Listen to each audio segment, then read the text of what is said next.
Quer comentar? Apenas ratificar que a sociedade, de uma maneira geral, ela empurra o Estado para algumas decisões. Então, eu acho que essa transformação tecnológica de um lado, o ambiente corporativo do outro, e o hábito das pessoas, que tanto a gente falou aí dos celulares na outra ponta, elas estão forçando o Estado, de fato, a se posicionar de uma forma prospectiva. É um caminho sem volta, sob pena de sermos todos atropelados por toda essa tecnologia que já aportou aqui. Então, é só para ratificar que é uma necessidade premente dentro desse processo. Obrigado. Marília, sua vez. Vou lhe dar 3 minutos, Marília. Tu não passe, não. Não, o Mário vai ficar com raiva de mim porque eu cortei dele. Não, Paula, não vou passar, não.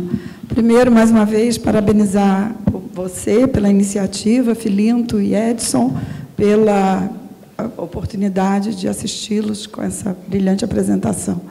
Ajudando o Genésio, eu diria a vocês o seguinte: existe uma dicotomia no mercado. Alguns atuários entendem que a contribuição patronal que o autopatrocinado faz é uma contribuição do participante. E outros entendem que a contribuição que o autopatrocinado faz pelo patrocinador é uma contribuição patronal. Aquela entidade que tem o primeiro entendimento, quando faz o rateio, chega a uma proporção diferente de 50-50, que foi o caso do Banco do Brasil, que chegou a 52-48. Isso beneficia todos os participantes e prejudica o autopatrocinado. Aquela entidade que entende da segunda forma, trabalha com 50-50 e ele vai receber como participante e como patrocinador. Então, eu acho que isso, sim, é um assunto muito importante e que deve constar nessa reforma aí da Resolução 26. Naturalmente, quando você ganha pouco, você tem que saber onde e escolher muito bem onde é que você vai colocar seu dinheiro. E tudo parece a você mais importante do que o seu futuro. Por quê? Porque você tem uma previdência básica que você aderiu, foi compulsória e ninguém explicou nada a você. Eu canso de fazer apresentações para participantes e fico estarrecida com o grau de ignorância, né? As pessoas não conhecem o teto da Previdência, as pessoas não sabem que hoje o benefício vai ser calculado com uma média de mais de 290 salários. As pessoas não sabem que quem entrou no mercado de trabalho a partir de julho de 94 vai contar todos os salários até do estágio. Então, o primeiro ponto é a gente motivar essas pessoas, mostrando a elas qual é o direito dessas pessoas. O outro ponto que eu entendo muito importante e que senti falta nas apresentações foi imposto de renda, né? Já se falou aqui do momento da opção, que é importante. Quando eu faço opção pelo regressivo, eu estou pensando numa aposentadoria no futuro, de repente eu sou mandada embora, eu tenho que resgatar. Um resgate em 12 meses vai implicar uma tributação absurda, mesmo passando para 60, continua da mesma forma. Então, nós precisaríamos mudar isso. Eu tenho um limite de 12%, mas se eu quiser contribuir com 15%, eu estou perdida, porque eu vou contribuir com 15%, e sobre os outros 3% eu vou pagar imposto de renda de novo, né? Quem faz declaração pelo Simples não usa nenhum tipo de abatimento. A empresa que opta pelo lucro presumido não tem vantagens em fazer uma previdência para os seus funcionários. Se eu morro e optei pelo regime regressivo e não tenho filhos, mas tenho herdeiros, eu vou ter um problema sério, eles vão ter um problema sério, que é o imposto de renda, né? Eu já morri, não vou ter mais nada. Mas, então, eu acho que os nossos planos, eles têm que olhar para previdência, mas muito para imposto de renda. Obrigada. Só porque eu peguei o microfone, você... Lógico, eu tenho medo de você. Olha ela. Maria, parabéns, é bem atuária mesmo. Aos 3 minutos você parou. Eu estou acompanhando aqui. Depois eu falo. Tá. Eu plenamente concordo, sim. Esse módulo imposto de renda presente, deveria estar aqui presente nas apresentações. Obrigado por trazer isso, Marília, porque isso eu acho que é um tema relevante. Eu tenho investido bastante tempo nessa reflexão do que eu tenho visto em outros países, como eu falei aqui no início, de uma troca da complexidade que a gente tem hoje em explicar a questão da vantagem tributária para uma pessoa, para incentivá-la a fazer a contribuição para o plano de previdência, com relação a uma troca desse modelo por uma contribuição que o governo ou a empresa faria na conta de aposentadoria do indivíduo. Então, talvez essa é uma reflexão mais adiante, mas eu tenho, e ainda preciso testar se nos países que isso está sendo adotado vai ser bem sucedido ou não, essa simplificação, alguém falou a palavra simplificar, tornar as coisas simples é tudo, para essa comunicação com o participante, que muitas vezes é o atuário que vai lá para frente falar, para comunicar para o participante que essas coisas estão desafiantes. Mas, enquanto isso não acontece, acho que sim, esse módulo, se não me engano, está contido em alguma das proposições aqui, desse fator que você trouxe de contribuição para nós aqui, a questão tributária. Edson. Bem, obrigado, Marília, por tocar nesse ponto. Eu me lembro quando eu fiz a apresentação, falei, não vou entrar no imposto de renda, que é tão complicado, é tão complexo. E aqui no Brasil, né, é muito complexa essa questão tributária, né, dessa questão regressiva, progressiva, aí tem os 12%, aí fala, o cara quer contribuir 15%, aí ele tem que levar 3% e ele joga para o VGBL, que é o que vai trazer aí ele muda de sistema. Por isso a proposta, que os dois têm que ser iguais, não tem que ter diferença entre entidade aberta e fechada desse tratamento, né? E vai ser um desafio essa questão do imposto de renda, dessa questão regressiva e progressiva, principalmente nesses casos em que você colocou, de a pessoa sair do emprego, ou um caso de morte, até mesmo invalidez, que ele precisa de um dinheiro extra, porque lembra que tem aqueles 25%. Né? Você pagar 30% sobre os 25% do que ele sacar, pode ser muita coisa, muito dinheiro. Né? Acho que é mais esse comentário. Precisa ser revisto e precisa ser revisto. E a proposta aqui é meio assim, pelo menos o que eu queria, alguém até comentou, passa a borracha no que tem e vamos fazer. Obviamente tem que cuidar de todo o passado e fazer o melhor possível, precisa ser tratado. Mas tem que repensar daqui para frente, que era uma proposta que eu coloquei, de como que seria o mais correto e o mais justo para todos. Floriano. Não é o Peixoto, não. Ele é novo, não é o Peixoto, não. Floriano lá da FUNCEF, né? Floriano, da mesma forma, 3 minutos. Quando eu pegar o microfone e botar aqui, eu estou limando o seu tempo. Tá ok. Meu nome é Floriano Cruli Neto, na verdade, eu sou aposentado Caixa, eu não represento a FUNCEF, sou só um beneficiário da FUNCEF, né? Essa é a segunda participação, né, dessas audiências, eu participei na primeira, fiz o registro, a inscrição pela internet, e aí já faço uma crítica à organização do evento, que deveria ter sido enviado para quem se inscreveu um aviso quando fosse ocorrer a segunda audiência. Tanto que eu pedi, não recebi nenhum convite, nem nada, acabei não ficando sabendo. Só fiquei sabendo dessa porque eu fui atrás. Me interessou muito, porque nós estamos sofrendo muito, nós, os aposentados, estamos sofrendo muito, né, por conta de sucessivos déficits que tivemos na FUNCEF. Eu tenho descontados do meu benefício 20%. Isso está me fazendo falta, mas mais que a mim, há muitos outros que não estão tendo condições sequer de comprar os remédios, pessoas com mais idade e que estão passando por sérias dificuldades financeiras. Aí eu busquei na internet um conceito de audiência pública. Eu só vou ler o último itemzinho assim. A audiência pública é uma forma de promover a participação popular no processo de decisão sobre a coisa pública. E aí eu me perguntei, nessas duas das quais eu participei, que foi que nós vimos, né? Algumas apresentações, hoje apresentações muito boas, agradeço aos palestrantes, a da primeira, nem tanto. E aí pergunta também, o que é que nós discutimos, o que foi decidido efetivamente? Isso em prol do beneficiário maior, daquele que necessita dos institutos de previdência. A minha preocupação, o meu medo, é que ocorram mudanças, efetivas mudanças, com uma justificativa de que isso foi amplamente debatido em 3 audiências públicas. Essa é uma preocupação pessoal minha, que eu tenho e eu deixo em aberto. O senhor Pelinto, na apresentação que fez, ele demonstrou num gráfico que foi feita uma pesquisa E nessa pesquisa demonstrava pouca preocupação das pessoas, dos brasileiros de uma maneira geral, com a previdência, com o futuro. E aí, depois, em seguida, respondendo a uma pessoa do plenário, ele disse, justificou, né, que isso poderia ser até por conta da situação financeira. Concordo, a situação financeira, depois de sucessivas crises econômicas, é realmente muito complicado. Mas eu colocaria uma coisa também tão importante, se não mais importante, falta de confiança. Meu sogro morreu há 30 anos, e ele reclamava nos últimos 10 anos de vida de um tal de Montepio, de Capeme, que ele sempre pagou e nunca recebeu. Nós vimos problemas da Aeros, nós estamos passando problemas do Postales, Funcef, Petros, Previ. E isso eu pouco vi se discutir efetivamente como sobre o enfoque do beneficiário final. A questão da governança, como é que está sendo tratada a governança? Aí podemos dizer, não, isso são coisas do passado, hoje nós temos mais governança. Não é tanto assim, não é tão bem verdade.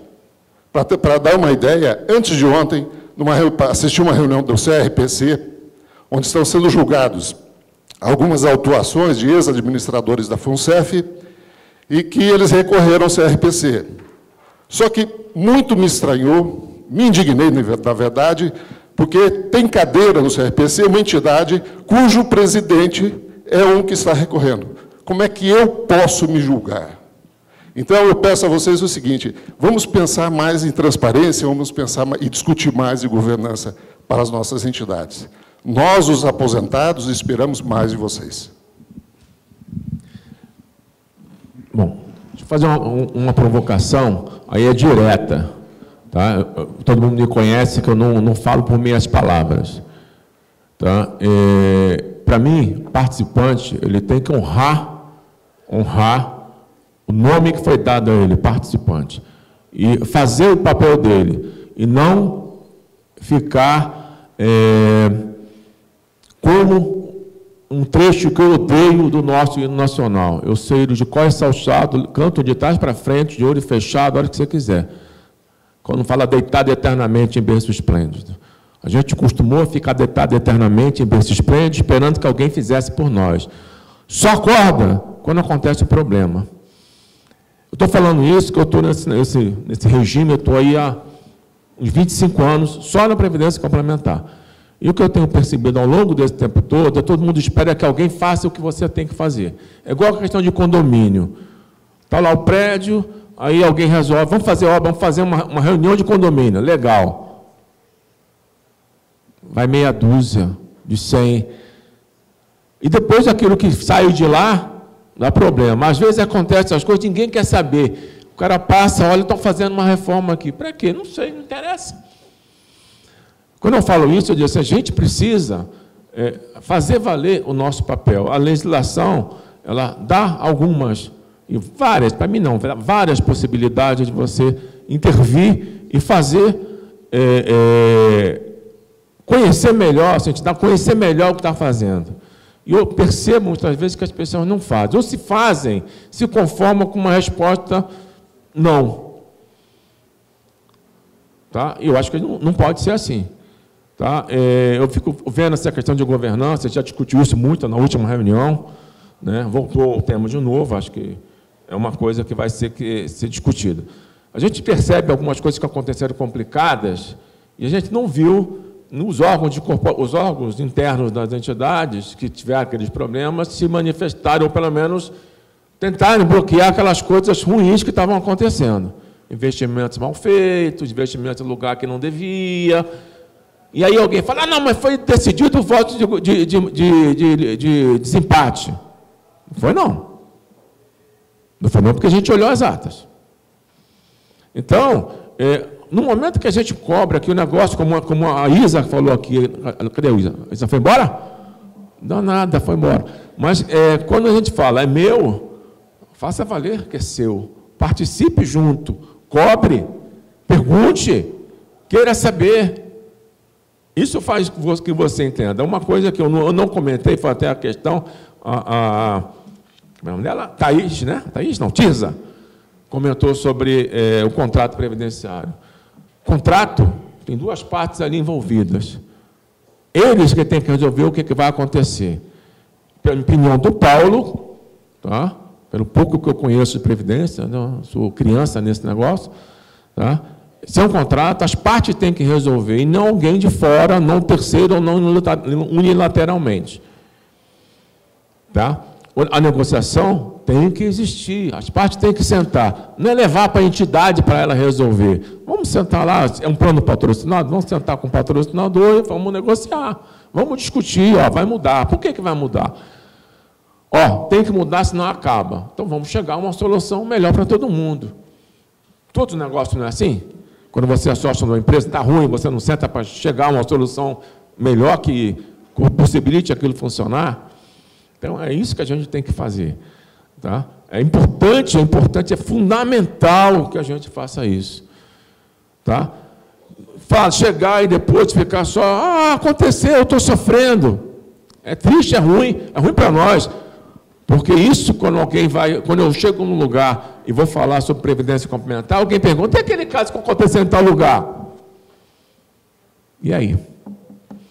Vou entrar nesse lugar que aconteceu isso? É difícil para a gente responder isso. Então, é ruim porque traz uma falta de credibilidade tremenda. Eu senti isso quando eu fui discutir o FUNPRESP. Paulo, fui em associações discutir o FUNPRESP. Quase como uma aposentada, uma senhorinha, já tinha sala naquela época, com quase 80 anos, me deu uma microfomada na ideia. Tá? Por quê? Justamente porque ela tinha aquela mentalidade, não, você tem que cuidar de mim. Tá? Então, é esse o detalhe que a gente tem que perceber, tá? E fazer. Eu sei que muitos de vocês, muitos de nós, faz esse embate, vai lá e briga. E se você não vê o seu direito, a sua possibilidade de receber uma resposta, não é aquele não, ninguém me atendeu, eu queria isso, não fizeram o que eu queria. Não é assim. Mas eu queria uma informação, uma resposta, não me deram. Você tem um órgão fiscalizador para isso, você vai lá fazer. E funciona porque já puniu, porque eu já puni. Eu fui membro da Câmara de Recursos, já julguei recurso, punindo porque o cara levou um dia de resposta atrasada para o participante. Um dia. Então, existe sim. Agora, a gente tem que fazer valer. No momento que você gera esse movimento, olha, tem um monte de gente reclamando, tá? Então, alguma coisa não está dando certo. Quando é você sozinho, 100 mil, um falou, é um chato. Então, a gente tem essa necessidade vamos dizer assim, de exercer esse nosso direito. Tá? Eu só não vou deixar... Depois você vai falar... Eu já ouvi lá atrás. Depois você também. Eu vou seguir a Anitta. Eu não vou passar de novo para você, porque eu tenho que continuar aqui. E como o tema governança não é relativo a essa audiência, eu não vou prolongar a discussão, mas eu estou aqui para você conversar na hora que você quiser. Tá bom? Eu vou seguir aqui a lista... senão o nosso querido ali não vai falar. Velocino Tomieto, da Ambep, né? Da Petrus. Por favor, você tem seu 3 minutos, já ia reduzir, hein? Já ia dar 30 segundos para você, mas 3 minutos para você fazer o seu comentário e a sua pergunta.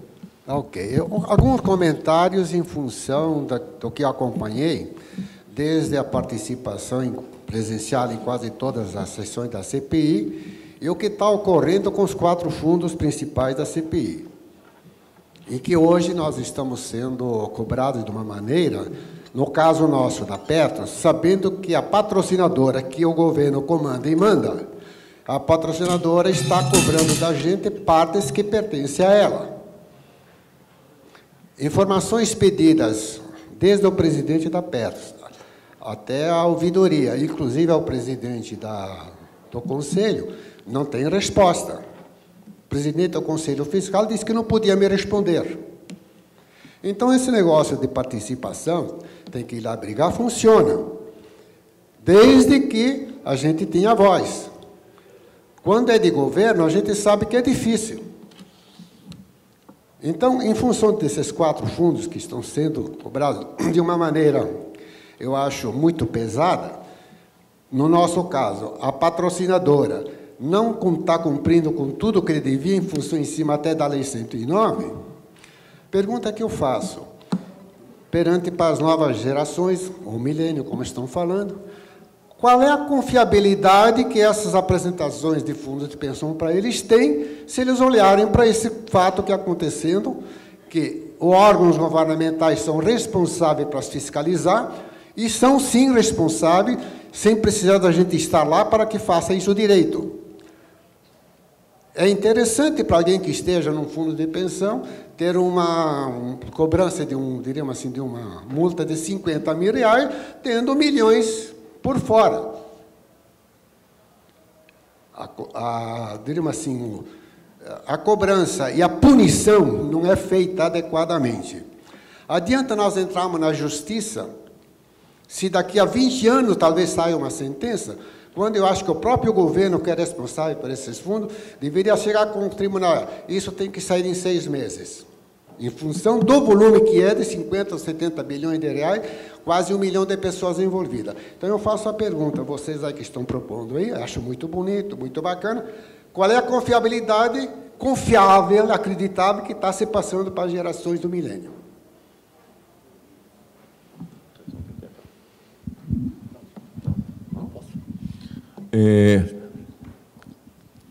Da mesma forma que eu comentei antes, essa questão de querer que alguém faça aquilo que é do nosso interesse. Vamos supor que a gente consiga comprar um apartamento e alugue. Eu contrato alguém para administrar o imóvel, receber o aluguel. Você deixa de cobrar dele quando ele não faz a coisa? Você vai lá reclamar? Ou você espera que alguém vai reclamar por você?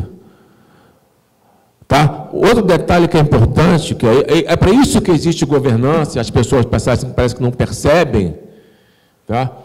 O fiscal, por mais inteligente, por mais poderoso que ele seja, quando ele descobre alguma coisa errada, já está errado.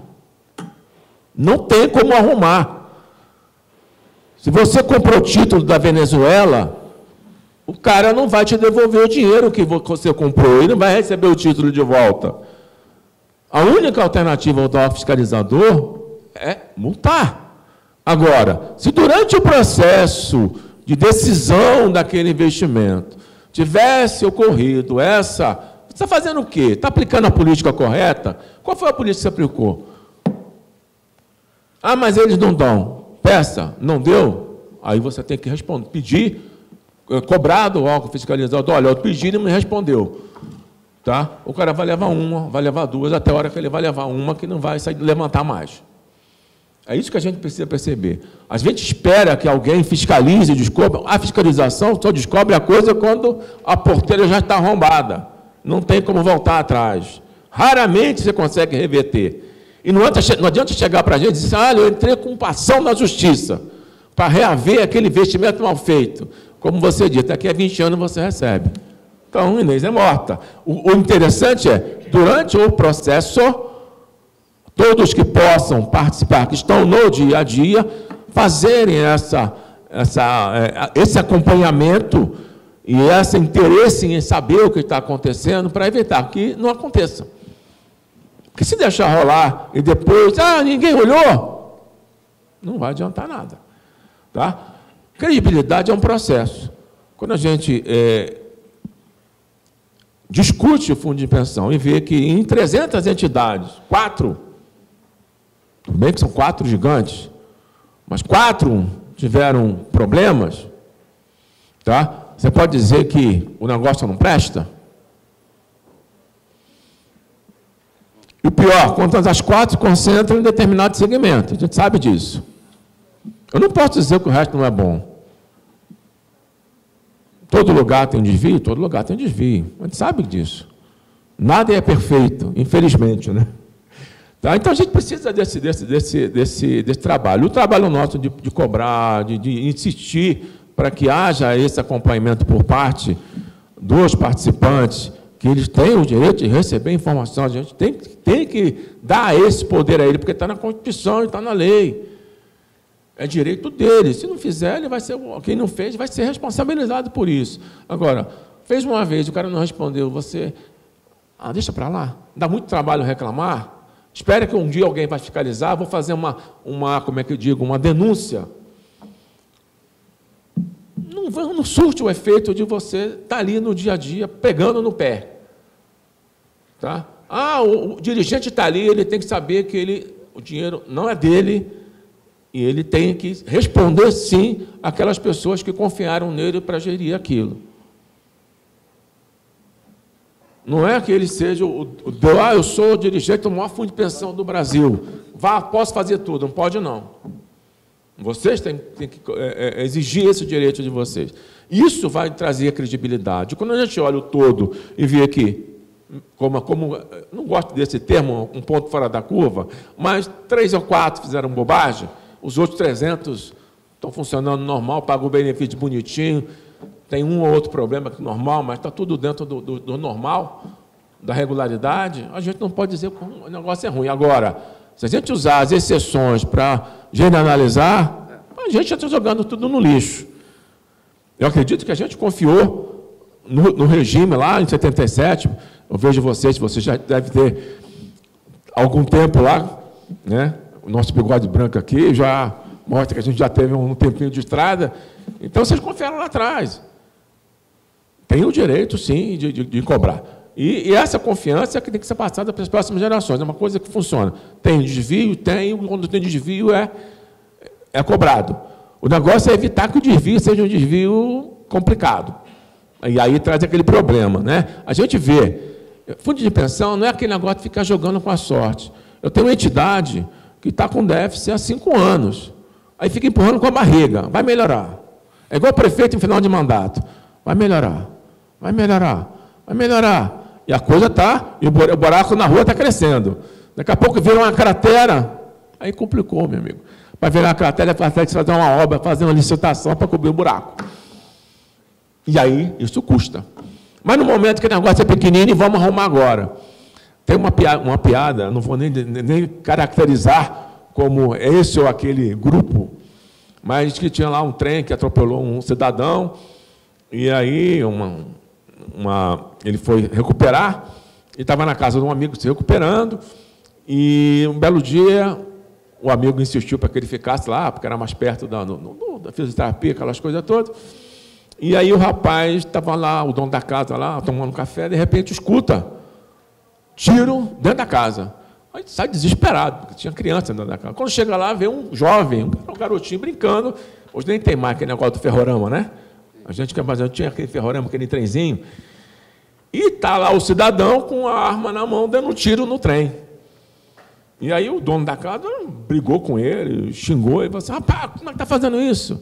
A resposta dele, esse negócio tem que matar quando está pequeno, porque se deixar crescer, ninguém segura. É a mesma coisa.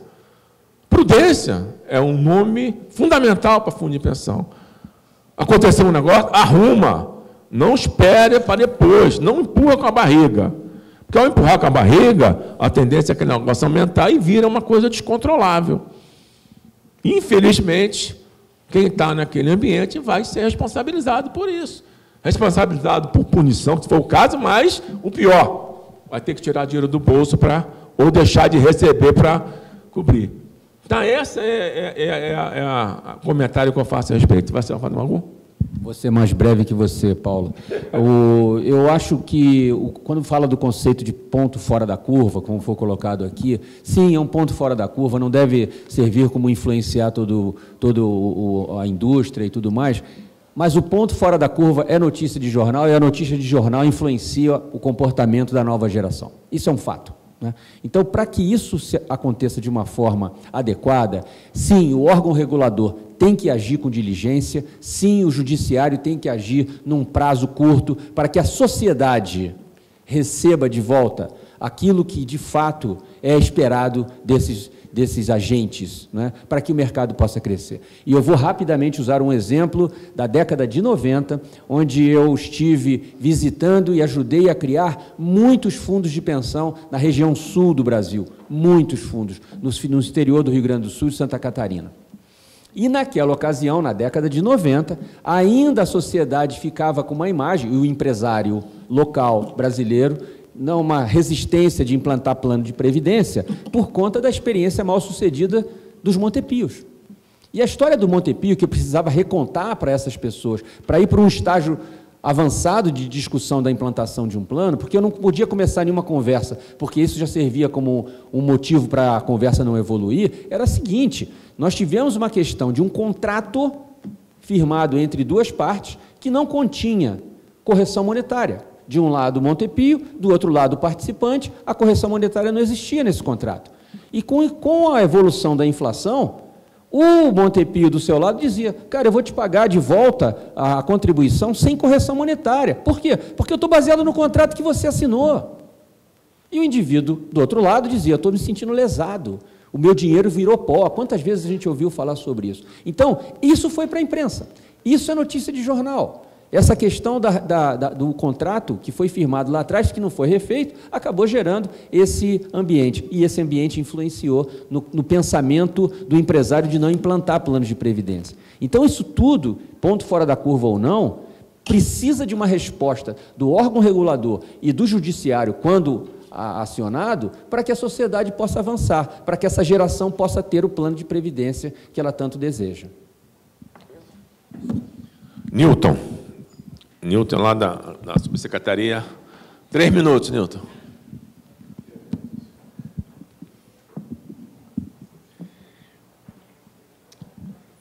Boa tarde. O que eu queria colocar para vocês, que gostaria de comentário, está relacionado muito à modelagem de plano. No instituidor foi colocado o resgate parcial. E aí falam que no patrocinado, devido à legislação, existe uma limitação. Mas não pode existir a criação, a modernização em relação a níveis de benefícios que venha, vamos dizer assim, suprir determinadas necessidades. Os planos de BDs antigos, quando a Previdência dava auxílio natalidade, auxílio alguma coisa, os planos replicavam. Depois, o que aconteceu? Quando a Previdência tirou, os planos também tiraram esses benefícios. Então, será que não é possível, como uma forma de evitar que a pessoa tenha que resgatar, se criar alguns benefícios e suprir essas necessidades de determinados resgates? E, em relação também, então, veja assim, as entidades fechadas, como ser fechado esse o perfil, será que os dirigentes estão modernizando seus planos conforme a necessidade daquela massa? E a mesma coisa eu colocaria para vocês em relação a patrocínio, em relação a contribuições, a tipos de contribuições. Será que eu tenho, obrigatoriamente, tem que ter contribuições mensais? Eu não posso negociar dentro de uma modelagem de plano que eu possa distribuir resultados e modernizar essa relação trabalhista? Será que a legislação que existe hoje, eu sei que existe limitação porque nós estudamos sempre, mas será que não tem nada para ser feito que venha flexibilizar, venha, vamos dizer assim, trazer os milênios para dentro do plano, dentro de flexibilidade? Essa é a minha pergunta para vocês. Tá bom. Eu até diria o seguinte, na verdade, não é trazer os milênios para o plano, tem que levar o plano para os milênios, né? Assim, infelizmente, aqui no Brasil, em questão de legislação, os planos de contribuição definida, eles ficaram carregando muitas coisas, muitos vícios de planos de benefício definido. Por exemplo, contribuição mensal. Não faz sentido um plano de acumulação de capital o cara ser obrigado a ter a contribuição mensal. E outra coisa, fixar o valor dessa contribuição. Assim, não faz sentido isso. Então, tem muitas coisas que eu acho que vale a pena ser revistas. Tá? Por isso que eu estou falando o convite para o novo plano apaga o que tem, vamos fazer outro. A contribuição deveria ser assim, ele faz quando quer, a patronal pode continuar. Né? Outro ponto desse de resgate, em outros países, o que você faz? Você tem a sua conta, você precisa de um dinheiro, ou momentâneo, alguma coisa, você faz um empréstimo. E o empréstimo tira da sua conta. Então, a sua conta, se você quiser devolver as cotas do plano, tudo bem. Se não, se você devolver menos ou mais, está lá, reflete a sua conta. Não tem que ficar criando essas obrigações que criam burocracia, impedimentos dos planos desenvolverem, e custos. Porque ficar administrando, controlando tudo isso, é difícil. Eu acho que, para mim, tem que se modernizar para isso. Lembra daquela proposta, o cara faz contribuição para aquele pessoal que não está no mercado formal, ele faz quando ele acha conveniente, quando ele pode, por exemplo. Eu acrescentaria que essa questão do empréstimo, ao invés de um resgate parcial, endereça a questão do imposto de renda também. Sim. Não é? Porque ele é mais eficiente do que propriamente um saque, onde ele obrigatoriamente precisa fazer o pagamento do imposto de renda. Durante alguns anos, defendi uma tese de uma proposta de plano de contribuição definida na contrapartida do patrocinador. Por exemplo, hoje um plano de contribuição definida clássico, o indivíduo põe R$1, a empresa põe R$1. Não é um plano de 1 para 1, não é? Paritário, basicamente. Né? É clássico ele. E a tese qual era? Dado que as empresas estão muito focadas na questão da remuneração variável, ou dependendo do desempenho, a ideia seria, para o R$1 que o indivíduo coloca no plano, 25 centavos a empresa coloca automaticamente. É a contrapartida dela. Os próximos 25 centavos vão depender do resultado da empresa no ano, se ela vai colocar ou não esses 25 centavos. Os próximos 25 centavos, para completar 75 centavos, vai depender da unidade de negócio do indivíduo. E os próximos 25 centavos vai depender do resultado da performance individual daquela pessoa durante o ano. Então, essa flexibilização desse modelo de colocação do recurso dentro do plano de previdência, ele responde a uma tendência das organizações em terem uma base de salário fixo mais baixo e um variável, dependendo do desempenho, mais alto. São teses que estão em estudo e que podem ser utilizadas pelas organizações dentro desse contexto também. Não foi bem sucedida essa proposta no órgão regulador. Então, esse assunto ficou parado para tentar fazer esses processos mais adiante. Aproveitando a colocação do Filinto, acho que aí até ultrapassa a previdência privada, aí vai numa questão de remuneração, legislação trabalhista, que tem países que, assim, você tem uma verba para benefícios. Tem gente que coloca, olha, eu já tenho um bom plano de saúde do meu marido, da esposa, eu não preciso. Coloca todo o dinheiro na minha previdência. Em vez de ele tem lá 5 mil, o plano de saúde custa 2 mil e ele poderia colocar 3 mil na previdência ou comprar outros benefícios. Nesse caso, ele poderia botar 5 mil. Então, são questões que precisam evoluir, não só na previdência privada, mas também na legislação trabalhista, toda essa coisa muito amarrada que nós temos em termos de remuneração, que pode contribuir significativamente para o desenvolvimento da previdência complementar. E quando se fala em legislação trabalhista, você vê a sociedade empurrando o Estado para regular algumas coisas. Tudo bem, a nossa legislação trabalhista é antiga e tudo mais, mas essas mais recentes aprovações sobre a questão de terceirização da atividade fim das organizações está em linha com o que a gente está vendo lá fora. É uma necessidade que o governo enxergou de modernizar essa nova relação de trabalho. E isso veio para ficar. A resposta está aí. Bom, a última inscrita aqui é a Cristina, ali da Bocate. Aí depois, você vai querer falar ainda? Você que falou, né? E tem lá atrás também, né? Você também, 3. Cristina Bertinotti, da Bocater Advogados, inicio parabenizando a Secretaria pelas audiências realizadas e também pela condução dinâmica do evento. Aos palestrantes também, o nosso parabéns. O Bocater apresentou algumas propostas, como foi sintetizada pelo Paulo, mas eu gostaria de destacar uma delas, porque da compatibilização da opção do regime regressivo, também já foi falado pela Thaís, a Marília ressaltou a questão de criação de incentivos para empresas de médio e pequeno porte, que são tributadas aí pelo lucro presumido e pelo simples, também terem uma forma de incentivo.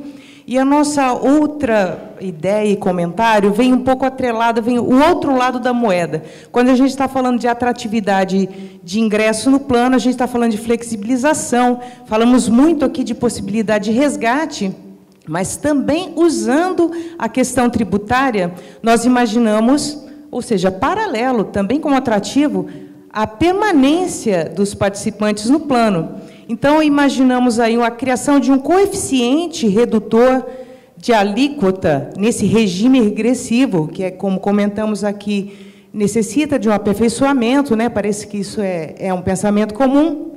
Então, esse coeficiente redutor de alíquota estaria atrelado à idade do participante e à escolha do prazo de recebimento do benefício. Então, por isso digo que é complementar a ideia de incentivo, ao mesmo tempo que tem uma flexibilidade de resgate, mas ele também tem motivos para permanecer por mais tempo nesse plano, né? Aumentando esse caráter previdenciário, que é isso que queremos também, e o alongamento dos investimentos, podendo contribuir também com o desenvolvimento nacional. Era esse comentário que eu gostaria de fazer, né, frisando esse ponto. Obrigada. Algum comentário? Não? Obrigado, Cristina. Fala o seu nome, tá? Alto para a gente ouvir, entidade, e da mesma forma vai ter os 3 minutos. 3 minutos. Meu nome é Davi Basso, muito prazer a todos. Eu sou do Sindicato dos Bancários de São Paulo, também sou do Conselho Consultivo do Previ Plano 1. Eu gostaria de me dirigir à mesa, parabenizar, gostaria que disponibilizassem essas apresentações. Agora, eu gostaria de fazer uma intervenção no seguinte sentido. Pegando o gancho que o Paulo colocou, a gente conhece a Pátria Amada, né? Do hino nacional. Vamos lá. Quando a gente fala em previdência, no mundo inteiro, é muito diferente quando a gente fala em previdência aqui. Então, vamos pegar os países da OCDE. O cara tem saúde? Ou é a previdência que paga o plano do cara? Para onde que ele corre? Para onde que o brasileiro corre? Para onde que o cara da OCDE corre? Então, a gente está falando de legislações completamente diferentes. Então, esse negócio de ficar igualando coisas diferentes não dá, na realidade, na prática. E vamos levar, por exemplo, o chileno. Índice de suicídio no Chile, 10%. Na sociedade total. Índice de suicídio com os aposentados com mais de 80 anos, 17%. Aí a Bloomberg, se não me engano, a fonte, vai, faz uma matéria e pergunta por que ele não quer ficar pesado. Porque ele pagou 10% para o salário dele, do salário dele a vida inteira, e ele foi resgatar 2/3 do salário mínimo chileno. Ele não sobrevive. Ele não vive. Então, assim, às vezes a gente está, e é interessante, porque a gente está conversando, e o Paulo mesmo colocou até um exemplo pessoal dele aqui, da família e tal, muito legal, mas, assim, nós não somos a realidade do Brasil. Muitos aqui têm imóveis alugados. Os pais puderam dar educação. Então, se muitos aqui, tenho certeza que se não tiver aposentadoria, não vai fazer diferença nenhuma na vida. Nem a do INSS, e nem a complementar. Porque eu tenho certeza que muitos que estavam aqui, que agora o auditório está vazio, têm posse suficiente para viver muito bem, obrigado. Mas não é a realidade do Brasil. E os exemplos que a gente tem de aplicabilidade dessas coisas é horrível. Então é o seguinte, eu gostaria de saber o seguinte, tem uma modelagem disso? Porque, vamos lá, a gente está diminuindo, e quando fala em previdência, é um mundo, né? É um mundo, ao mesmo tempo, maravilhoso, como também é um mundo complexo. Porque aqui a gente está falando de reforma trabalhista. Então, quando eu vejo na apresentação falar que o mundo não é mais assim, não é mais assim mesmo, hoje é. Hoje estamos numa disputa para saber, inclusive, qual legislação trabalhista vai ter, porque essa legislação trabalhista não está consolidada, porque nós, como sociedade, vivemos num contrato social. E vale lembrar que essa legislação trabalhista não passou por um contrato social, passou por um momento de turbulência, de muita dúvida em relação à legitimidade que ela tem. Eu coloco dúvida para a gente, certo, estabelecer uma ponte aqui. Vamos lá, gente. Então, eu sei que o Paulo já vai me cortar ali. Já peguei o microfone. Pegou o microfone. Então, eu gostaria de saber da modelagem, e se essa modelagem pudesse ser disponibilizada para a gente. Porque a gente está falando aqui do assunto sério, E aí, e um assunto que afeta a vida das pessoas. Então, mais uma vez, parabenizar. Se tiver disponível no site, eu gostaria muito de ter as apresentações, principalmente como uma forma de replicar conhecimento, e a modelagem, se possível, se tiver também disponibilizado. Muito obrigado a todos. Só te respondendo rapidamente, todo o material aqui apresentado, todo está disponível no site. Tá? Esse agora, semana que vem, está lá. Tá? Semana que vem está lá. Das outras, se você quiser, nós temos as apresentações individualmente, tem os vídeos de tudo o que aconteceu, tudo que foi falado, da sua... Você vai falar, vai aparecer na televisão também. Mas eu tive na segunda. Então está tudo lá no site, você vai entrar lá na Previdência, né? E Previdência Complementar, e vai ter lá audiências públicas. Primeira, segunda e terceira. Clicou, quando você abre todo o material lá, aí você pode acessar. Inclusive o vídeo, baixar, ver, essas coisas todas, tá? Beleza? Quer comentar? Eu gostaria de comentar a intervenção, eu achei importante, porque é uma preocupação que eu também tenho.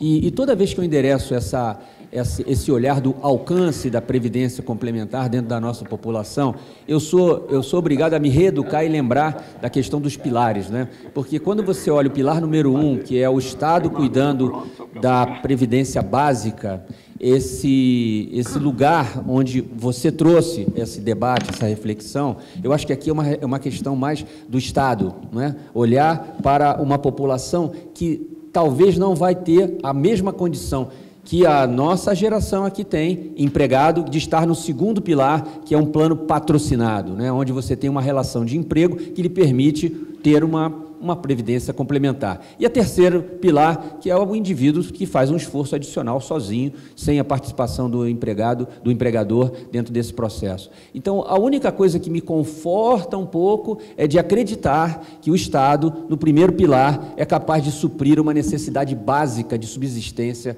da população. Apenas esse comentário que eu gostaria de acrescentar ao seu ponto. Beleza. A minha colega lá do final, fala o seu nome. Meu nome é Camila, eu sou advogada do sistema há 10 anos e te admiro muito, Carlão, acompanho o seu trabalho desde do CRPC, mas eu entendo que esses participantes que estão tendo aí até 40%, 50% de desconto em seus benefícios precisam ser ouvidos. Os millennials querem também diálogo. Querem poder discutir numa hierarquia horizontal e não vertical, né? Eles aderiram aí a planos de benefício definido e esses benefícios que foram definidos e contratados não estão sendo cumpridos. É preciso que os órgãos regulatórios, é preciso que os dirigentes dialoguem com esses participantes, porque não são eles que não cumpriram com as suas obrigações de fiscalizar. Pessoas são eleitas para fiscalizar e para fazer esse trabalho. Por isso, nós vivemos numa democracia indireta e não direta. Chega a ser violento um discurso, olha, você não fiscalizou. Não, nós elegemos pessoas para fazerem isso, né? Não existe conhecimento a todos aí. Eu trabalho há 10 anos com Previdência, tenho mestrado na área, publiquei livros, artigos internacionais sobre o assunto. Eu tenho dificuldade de entender muitas questões atuariais, muitas questões aí do sistema. Não é possível falar dessa forma. Só isso. Obrigada. Tá. Obrigado, Maíra. Vamos lá. Acho que não tem mais. Ele pediu para falar também. Tem o Frederico e também levantou a mão. Boa tarde a todos. Cumprimento a mesa por esse brilhante encontro, as duas palestras maravilhosas, ao Ministério da Fazenda pela organização dessa audiência. Meu nome é Luiz Antônio Muniz Machado, eu sou do escritório LA Machado, mas eu gostaria de fazer essa intervenção como um participante assistido das séries e com a informação que eu não tenho nenhuma preocupação com a condução dos destinos das séries, porque tenho a maior segurança com as coisas que acontecem nessa entidade e sinto que meu futuro está realmente garantido. mas eu vou aceitar a provocação do Dr. Paulo a respeito da nossa não participação ativa nos questionamentos. Doutor Paulo, o senhor tem coberto de razão, eu sou síndico do meu prédio, eu não consigo colocar 5% dos condôminos numa reunião de condomínio onde você vai decidir questões de extrema relevância. Você está coberto de razão. Mas agora, a nossa participação, a informação que o senhor nos traz, que devemos ter mais atividades, ela está reduzida pela nossa incapacidade de poder exercer o papel que o governo se arvorou em fazer.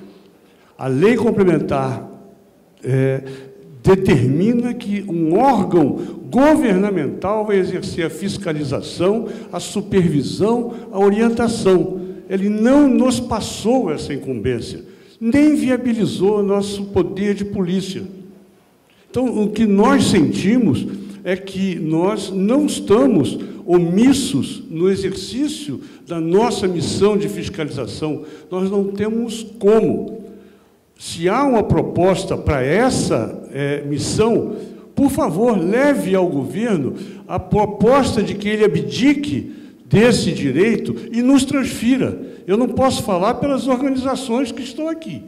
Não as conheço profundamente, mas eu tenho certeza que nós exercitaríamos com muito mais competência e efetividade, porque é o nosso interesse que está sendo utilizado. Nós temos o exemplo do Aeros. A desembargadora Neuza condenou a União Federal a ser responsável pela indenização aos participantes por causa da negligência, da omissão do poder público em fiscalizar. Nós não queremos uma fiscalização 5 anos depois, ou quase 5 anos, quando está prestes a acontecer a prescrição. Nós gostaríamos que o órgão que tem a incumbência de supervisionar exercitasse mesmo essa supervisão prévia que o senhor está nos colocando, ou nos passe. Porque se nos passar, eu vou ser um soldado para organizar a nossa comunidade para que nós exercitamos essa incumbência. Então, era isso que eu gostaria de deixar registrado. Entendo perfeitamente a sua colocação, comungo com o seu pensamento, é assim que tem que ser. Nossa sociedade precisa ser mais participativa, mais atuante. Nós, os participantes ativos e assistidos, temos competência, devemos fazer, só nos dê o mecanismo. Leve às autoridades competentes um mecanismo que nos passe esse poder de polícia e nós vamos exercitá-los. Nós não vamos recusar essa incumbência. Muito obrigado. Quem mais? Tem o Frederico e tem o meu amigo também. Ali, ó. E depois tem lá atrás também. Ele foi lá? Depois está aqui, ó. Bom dia, Frederico, da Secretaria de Política Econômica, do Ministério da Fazenda. Eu vou focar um pouco nas palestras dos senhores e nessa questão de visão de futuro. Vou fazer 2 perguntas para o Edson e 2 para o Felinto. Edson, você comentou um pouco sobre a questão da geração milênio, alterar relações de trabalho, o modus operandi, e pareceu serem bem avessas a risco, estarem dispostas a tomar mais risco. E a Previdência é uma ação típica de você tentar mitigar risco. Então, como trabalhar essa dicotomia dessa geração que, em tese, ela está menos avessa a risco, está disposta a tomar mais risco?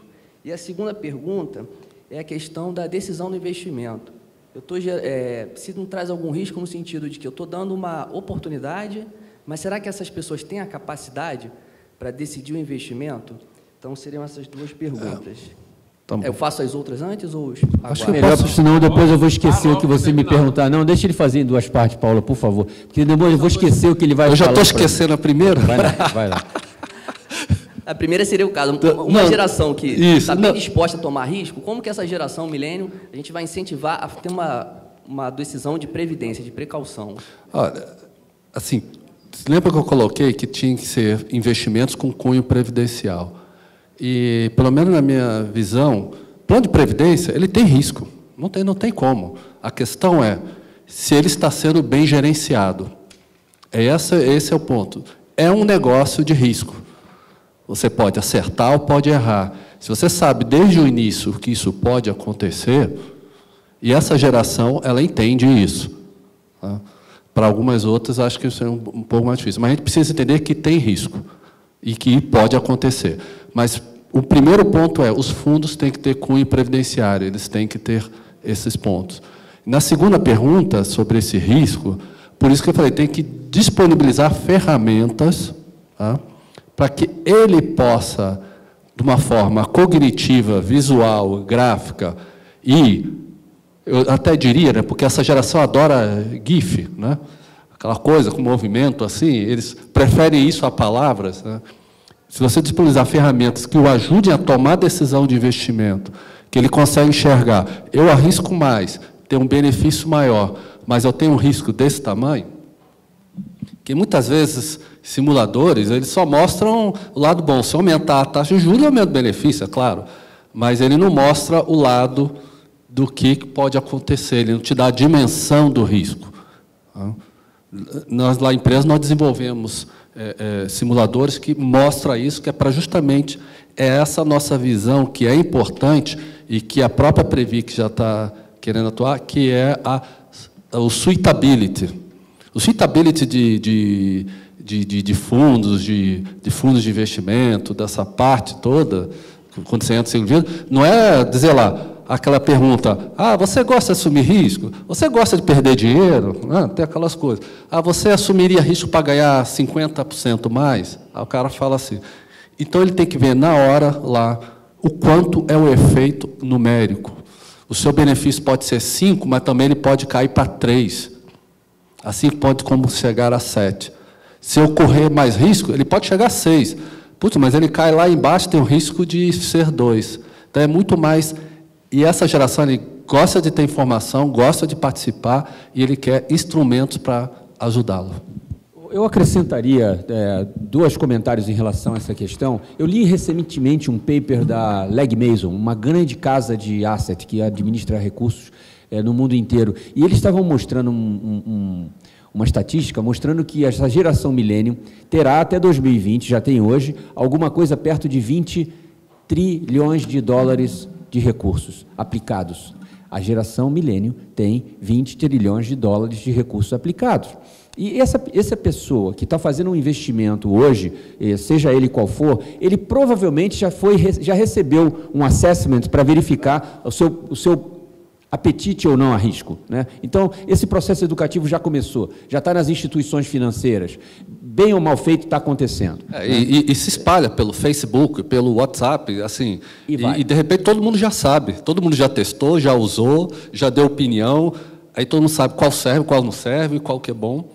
E o que eu acrescentaria, de fato, é o seguinte, mesmo diante desse grupo de pessoas que está ali já convivendo com essa situação no seu dia a dia, ela tem um grupo que nunca vai querer tomar decisão. Não vai. Você vai oferecer perfil de investimento, ele trava, né?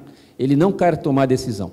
O antídoto que o mercado está encontrando para endereçar essa questão é exatamente o conceito de um perfil de investimento autoajustável ao longo da vida do indivíduo, onde toma mais risco no início, porque tem mais tempo para frente, e vai reduzindo gradualmente, sem a ação do indivíduo, né? Sem a notificação dele, o perfil de investimento até chegar na hora da aposentadoria para entrar na fase de proteção dos recursos. São chamados ciclos de vida, o apelido técnico, e dá por aí. Então, esses 2 comentários que eu gostaria de endereçar nas suas 2 primeiras perguntas. E só acrescentando esse ponto, né, eu lembrei de uma coisa agora, né, tem alguns planos que, além do adesão automática, né, o cara lá declara qual é o objetivo de benefício dele, já tem sistemas e já tem planos, aqui no Brasil ainda não tem, em que, se ele percebe que a contribuição que ele está fazendo é insuficiente para gerar aquele benefício, o plano automaticamente aumenta a contribuição. E o indivíduo pode, obviamente, sempre fazer o que eles chamam de opt-out, mas ele já toma as providências, além de desenhar um ciclo de vida, né, e diz assim, olha, meu amigo, com essa contribuição, o benefício que você quer, você nunca vai chegar. Então, ele já vai aumentando a contribuição. Tá. A outra pergunta seria, a respeito da adesão automática, particularmente sou favorável, mas pelos que os senhores apresentaram na questão dessa geração milênio, de querer participar, querer tomar decisão, um produto mais customizado, a questão até do contato individual, se a adesão automática ela não tem um certo confronto em relação a essa personalidade. Olha, você trouxe uma questão chave nessa reflexão. Obrigado por trazer isso. Eu vejo que os países que seguiram adiante com essa questão da adesão automática, inclusive aqui no Brasil, que já está presente, como nós já vimos aqui, eles entendem, eles respondem que a adesão automática é necessária para você dar vou chamar de pontapé inicial, não estou encontrando outra palavra, para você dar um salto nesse processo de número de poupadores. Talvez a adesão automática não fosse necessária se a gente fosse educado suficientemente, desde berço, para saber que a poupança previdenciária é importante. Enquanto isso não acontece, mecanismos como a adesão automática são necessários. Então, essa é a eu vi uma pesquisa também, tá, que a grande maioria não lembra o percentual dessa questão de adesão automática. Tá? As pessoas agradeceram, porque depois, quando eles viram que eles tinham uma poupança, ele nem sabia, eles agradeceram. A grande maioria, assim, quase que 100% agradeceu de existir esse mecanismo. Mas dentro dessa geração milênio? Olha, eu vi uma pesquisa geral. Pesquisa, é o futuro, né? Pensando no futuro. Né? Mas mesmo os milênios, em primeiro lugar, ele já vai ver aquele discurso, ele já vai saber o que é. Ele já vai perguntar tudo sobre o que a empresa tem, não sei, é o que eu imagino. Frederico, depois eu tiro a conversa com ele, tá? Eu já sei qual é a tua. O meu amigo aqui, ó, você não queria falar? Para a gente concluir, não vai estourar, já estouramos o nosso tempo aqui para a gente fechar. Obrigado. Doutor Paulo, em primeiro lugar, parabéns aos dois, foi exatamente uma ótima palestra. Doutor Paulo, respondendo as suas colocações, concordo com elas com 90%, omissão da nossa parte, sim. Mas, pelo menos pessoalmente, eu seria um dos 6 da sua reunião de síndico. Eu sempre estive à frente, e como eu tive como eu falei na primeira audiência, nosso grande problema é o problema de gestão. Tá? Nós não temos qualquer fiscalização. Se nós não resolvermos esses problemas que eu levantei lá e que eu estou novamente citando aqui, foi colocado pela ISA, instabilidade jurídica total. Nós não podemos assinar um contrato aqui e o contrato ser deixado para lá.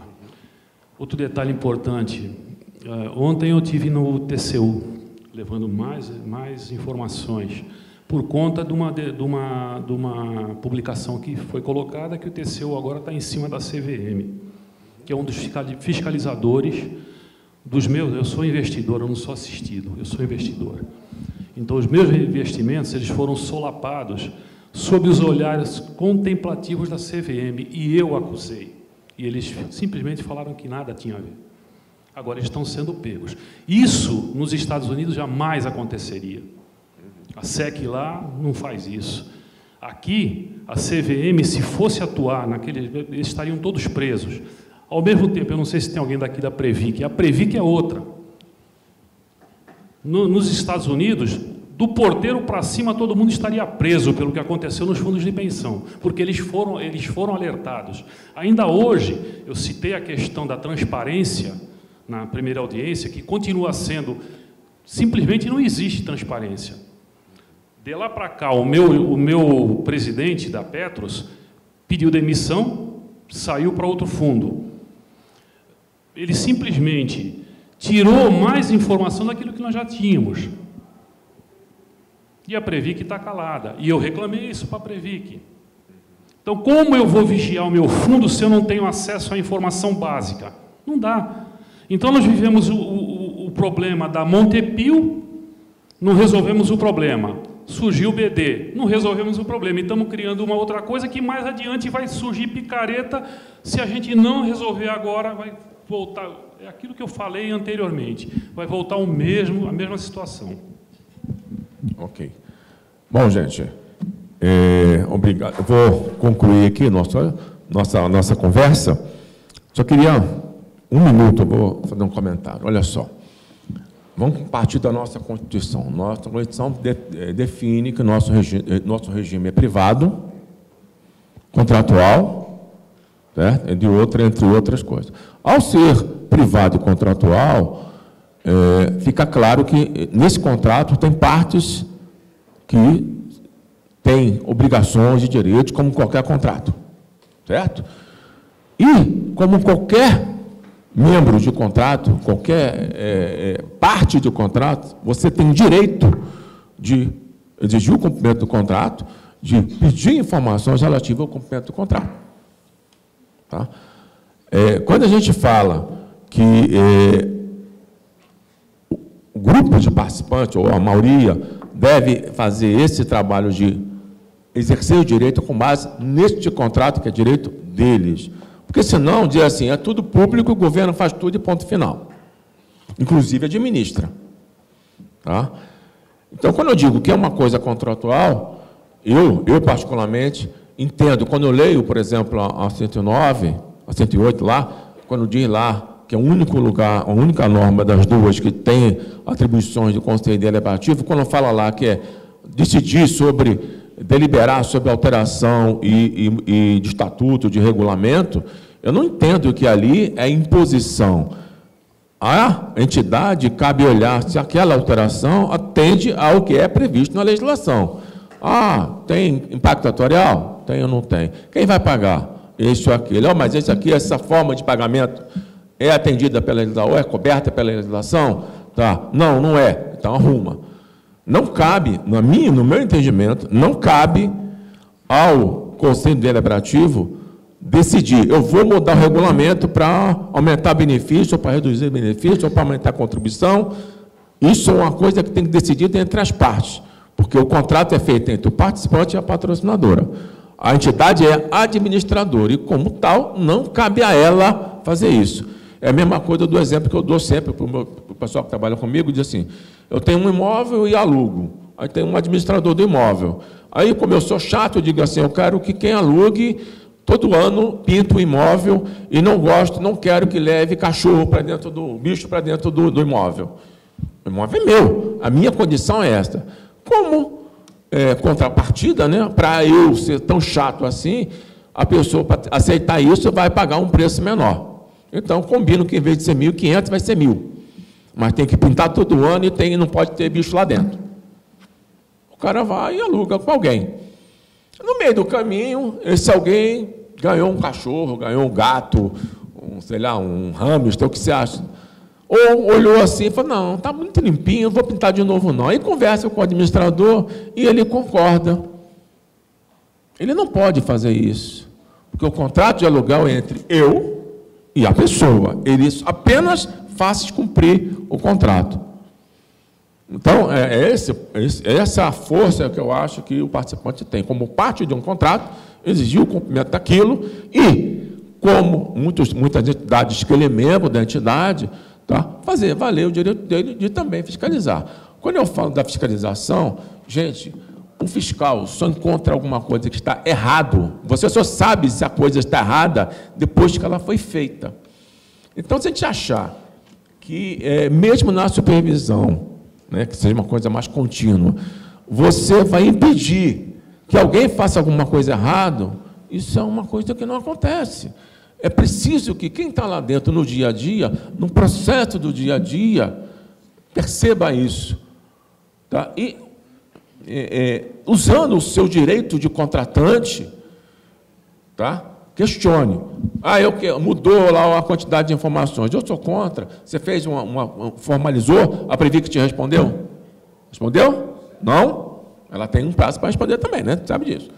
Tá? Então, você tem que usar esse direito. Quando a gente se cala, quando a gente aceita, a gente vai dar um trabalho, tá? Acaba não tendo. Eu, por exemplo, eu sempre fui uma pessoa que enchia o saco todo mundo.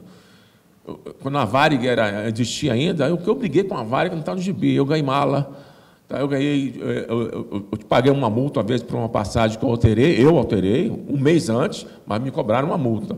Mas, na volta, mudaram o trajeto do avião. Me devolveram a multa, em dinheiro, na hora que eu queria. Porque eu fui as últimas consequências. Dá trabalho? Dá, você se aborrece, você se cansa, mas é uma coisa que acaba fortalecendo a posição de todo mundo. É esse o ponto que eu digo. Tá? Quando a gente escolhe um e quer que esse um resolva o seu problema, eu escolhi lá, elegi o Paulão para ser membro do Conselho Fiscal. Então, o Paulão tem que fazer tudo. A gente, muitas vezes, vai ter problema. Ela foi embora, ela falou que ela, muitas vezes, não consegue, não entende a questão atuarial, ou a questão jurídica, ou a questão financeira. Gente, a gente não pode colocar alguém num lugar que vai decidir sobre o nosso futuro, que não tem o mínimo de conhecimento. A gente tem brigado muito aí para poder qualificar os dirigentes, qualificar os gestores, tá? Uma forma de as pessoas ganharem esse conhecimento e poder exercer o papel dele e exercer o direito dele. Então, se a gente abre mão disso, a gente está entregando na mão de alguém que vai dirigir do jeito que acha. Não tem aquela história, tem um ditado que diz assim, que o gado engorda o olho do dono. Se o dono não está ali olhando o gado, não sei se vai engordar, ele não vai comer, não vai beber água, vai para um lugar que não deve ir. É esse tipo de coisa que a gente é Cristo. Ninguém está dizendo assim, o participante é o culpado por ter... Não é. Tá? Só que ele precisa... Essa mudança de comportamento é importante para que a gente mude esse acontecimento. A gente fala desse problema acontecer em 4 fundos de 300. São grandes. Infelizmente, aconteceram. Tá? Será que os outros também têm esse problema? A gente tem que discutir isso. Eu digo assim, por exemplo, quando tem reunião do CNPC, uma reunião pública, quantos já foram? Eu sei que você já foi. É uma hora de aparecer lá. As pessoas que representam os segmentos lá têm que representar o segmento e não representar o que quer, o que acha. Na discussão, levar essa informação, não adianta ficar falando generalidade que não vai resolver. A gente tem que ser mais objetivo, definir coisa estratégica para o regime e os problemas de fato que acontecem. É isso que a gente vai conseguir evoluir. É nesse sentido que eu digo que o participante ele tem poder, sim, e esse tem que exercer. E não adianta só você fazer, só eu fazer. As pessoas têm que estar todo mundo junto e fazer junto. Quanto mais gente reclama, quanto mais gente cobra e exige o seu direito, você vai criar pão. Se eu não fizer, o cara vai ficar pegando no meu pé. É melhor fazer.